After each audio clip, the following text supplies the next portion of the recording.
Hey guys, Joe here. Welcome back to the channel.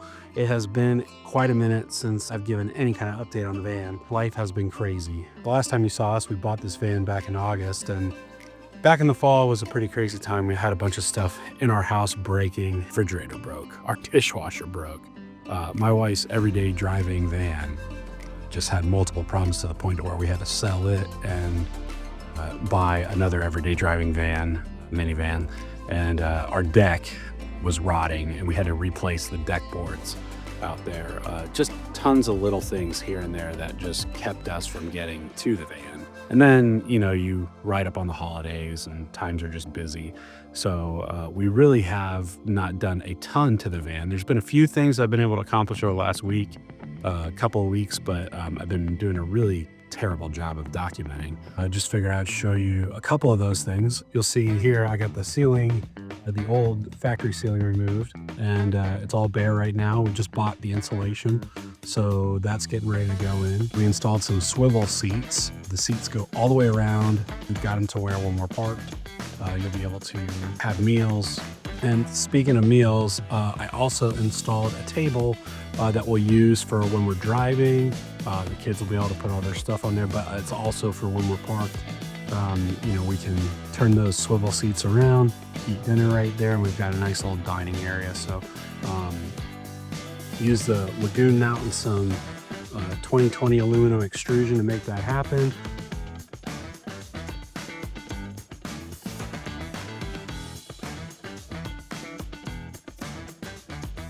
One of the things that I would say, if you're looking to do this yourself, there are tons of auction sites on the internet now. Just depending on where you live, yours is going to be different from mine. Anyway, these auction sites, they offer returned Amazon items, and a lot of times there's nothing wrong with any of them. Sometimes something just didn't fit, or somebody decided they didn't need it, and you can often buy these things at a fraction of the cost brand new. In fact, I've got a running spreadsheet of just all the money I've saved on these types of things by buying them from auction versus buying them brand new. So as long as you're willing to be patient and wait, you can find those deals.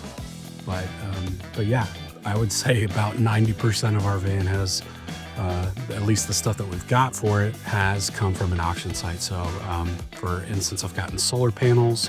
I bought a sink. We've bought shades for the windows from auction. Our swivel seats also came from auction. Swivel seats, from what I have seen on the internet, are incredibly expensive. They can be all the way up to $500 each. And between the two front seats, we did it for about 75 bucks. So those auction sites are legit. Find the one that's in your area. Sometimes you may have a couple.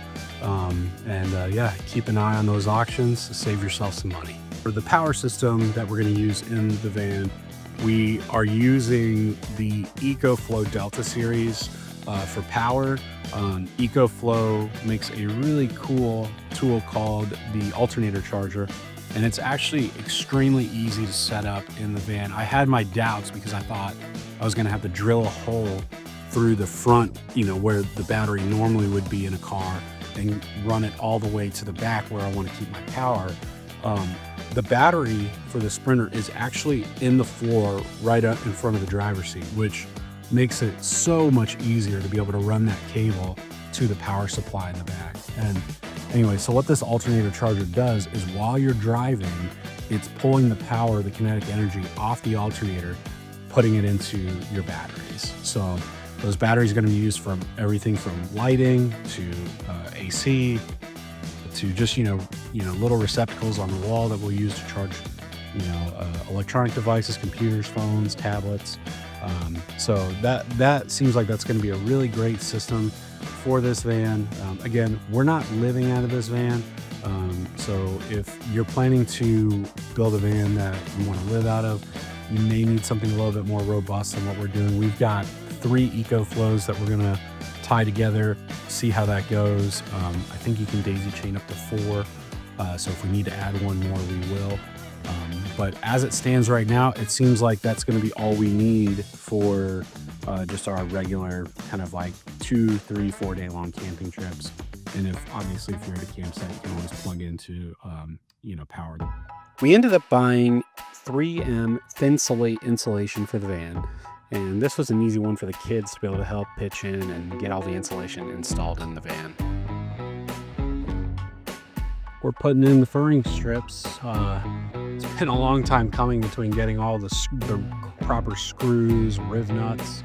But what we've done is we put 3 riv nuts in the roof of the ribs on the top of the van, and they're super easy to install. In fact, I can probably show you a couple of them here in a minute when I do the next one.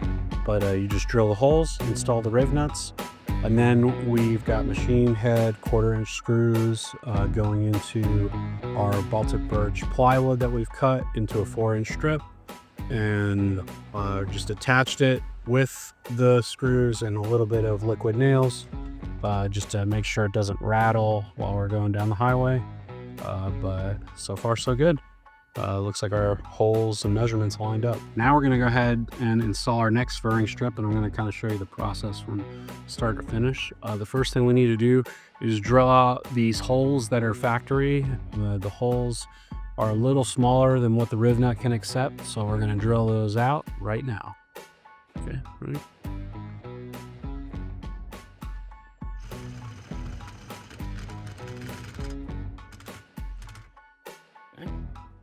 Then, after you drilled it out, you're going to take this deburring tool. You can pick these up at Lowe's, but that's just going to help with any of these metal shavings that got stuck up there. Kind of have to smooth out the hole, okay?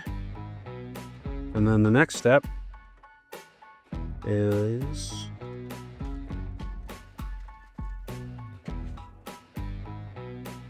next thing we do, take our riv nut. This is a 1/4-inch riv nut, and we put it on our riv nut installer tool. Just thread it on there.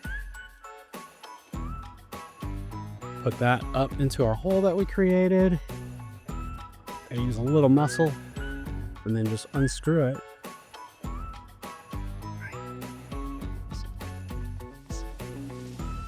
Voila! Riv nut installed, and that's what is going to hold on to our furring strips.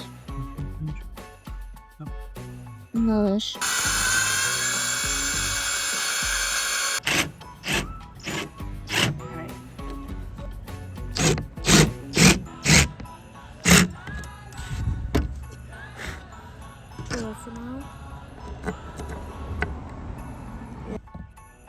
Push.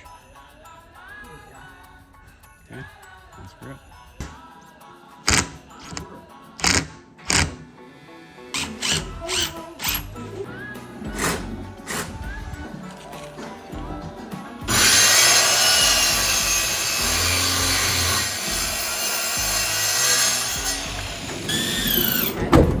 Back it out. Good job. Good job. Brush it because it might get square. Let's do the other side. All right, been working pretty much all afternoon and got the furring strips all up along the top.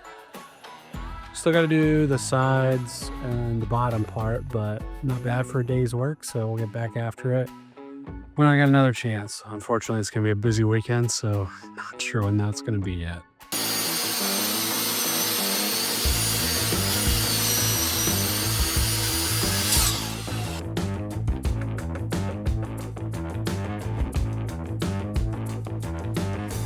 There's a hole in the roof.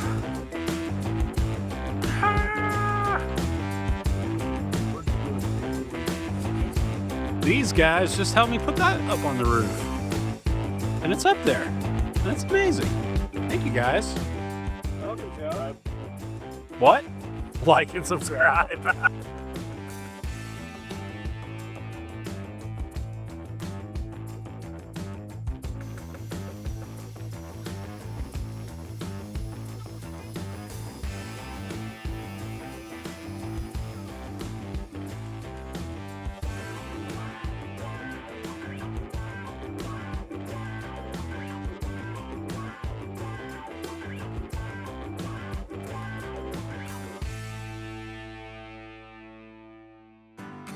Morning, guys.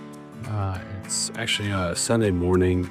I'm taking today to make some real progress on the van. It has been a very frustrating couple of weeks with the van, dealing with just the air unit having like some small leaks, just where we cut the hole and water getting in. I think we finally were able to solve all of that yesterday, but we won't know for sure until we test it. But I'm pretty certain that it's good to go. Left it to dry last night. But it's just been a very frustrating just couple of weeks, because when you're doing this, you know, there's so much chicken and the egg, like things that you have to think about, like what goes first, you know, what you know, why does this have to go before this? And anyway, the floor is something that we've been kind of putting off and not really like putting a whole lot of thought into, but after yesterday it kind of came to a head that in order to do pretty much anything else that we want to do, the floor has to get done. So we went and bought some flooring. We're just going to do a very simple vinyl flooring over top of the existing plywood subfloor. So I'm getting that prepped this morning. My goal today is to get that done. And then also we want to put together, we bought a bed that you'll learn a little bit more about later, that slides. So when we're not using it, we can regain about half of the space that the bed would take up, which is great. So there are a few just little unknowns with that, with how it's going to work. So trying to get everything with the floor finished so that we can start working on that. So if we can get some progress on the floor, or if we can get the floor done, and if we can get some progress on that bed today, it'll be a good day. So it's a little cold out here, but I'm motivated. I want to get this thing going. So let's get started. So we got the party started by rolling out our vinyl floor and getting it traced so that we could go ahead and cut it and then attach it to the existing subfloor. Getting the subfloor out of the van was definitely the hardest and worst part of all of this. All right, we just traced it out. How to get it That's what we traced apart, out. so we had to take it out all in one piece, and it was an absolute bear to get out of the van as well as back in. Oh, insulation going in on the Once everything was floor. insulated, we were able to get the Nothing subfloor fancy, back just in something. through lots of effort. And then we attached the vinyl floor to the subfloor with just some flooring adhesive. And in general, it was a fairly smooth process from there. We also spray painted these silver trimmings to make them look a little bit nicer. Well, they were silver, but now they're black. Yeah, but not with black. So You happy? I am happy. I'm very happy. It's starting to look like an actual van that we could do something in. So this was encouraging today and a good learning experience. We're gonna drill a hole in the side of the van here, and that's gonna be our shore power inlet. Be able to charge up the batteries whenever we're parked at a campsite or just at home or whatever. Give us, you know, we're gonna get power from the solar eventually when those get installed, and then we're gonna get power off the alternator. But when we're not driving, this will be how we get power. So got to drill a hole in the side of the car, which is never something that fills you with the warm fuzzies, but I feel prepared. Yep, there's her.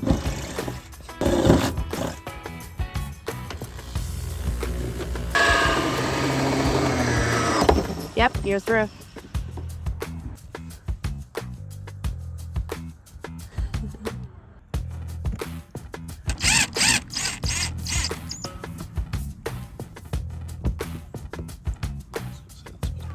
So that's good.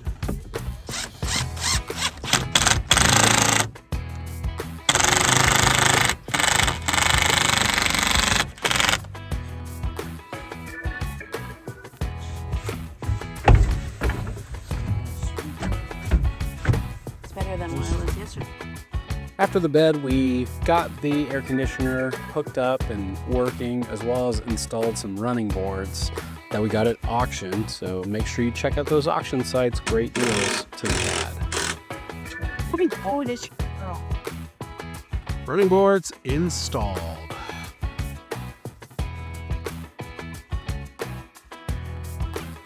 So we started building some storage boxes for the bed to be able to use as a support, as well as just extra storage for our batteries and other things. But also will double as a seating space, but mostly for storage. We got the Rome Rest mattress. Yep. How's it feel, Maya? It's really nice.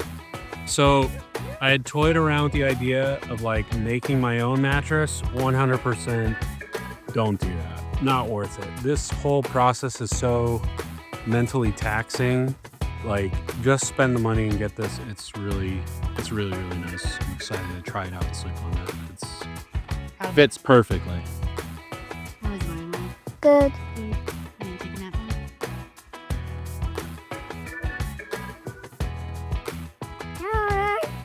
Just for now, I'm running forward. Overhead. Hey everybody, so we are doing a little bit of a test run with the Springer van. We are going to Orlando, Florida. We got a family wedding that we're going to, and I figured this is a good time to test out the Sprinter. We're gonna stay at my brother-in-law Daniel's house, but Julie and I are gonna try to live out of the Sprinter as much as we're able to in their driveway, and should things go awry, we'll have a backup plan. So, but the van, it's not done, but it is done enough to where we can sleep in it.